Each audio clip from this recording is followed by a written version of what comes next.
আমাকে যখন সাপে দংশন করেছিল তখন আমার পরিবার ভয়ে ভীত হয়ে গিয়েছিল, কিন্তু আমি ভয় করিনি, কারণ আমি জানি আমার উপরে আমার ভগবান শিব আছে। ভগবান শিব আমাকে রক্ষা করবে, সেই বলে আমি মনে মনে মহামৃত্যুঞ্জয় মন্ত্র জপ করতে লাগলাম।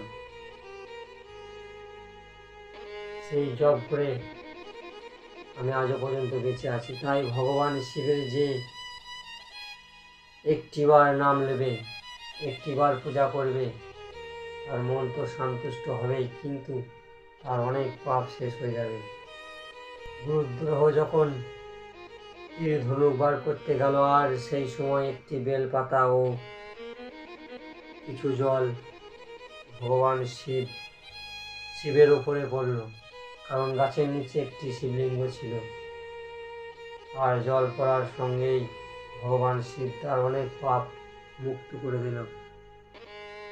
আর পাতা পড়ার সঙ্গেই যখন একটু আওয়াজ হলো, তখন সেই হরিণী দেখল যে গাছের উপরে বসে আছে বদ্ধ, আমাকে বধ করার জন্য ধনু বার করেছে, তীর বার করেছে।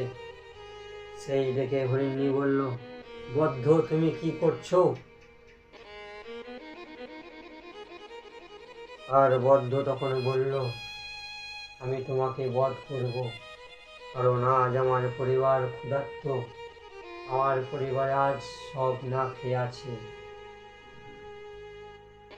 পরিবারে যতই সংকট আসুক, যতই বিপদ আসুক, ভগবান শিবকে স্মরণ করুন, ভগবান শিব সব সংকট দূর করে দেবে।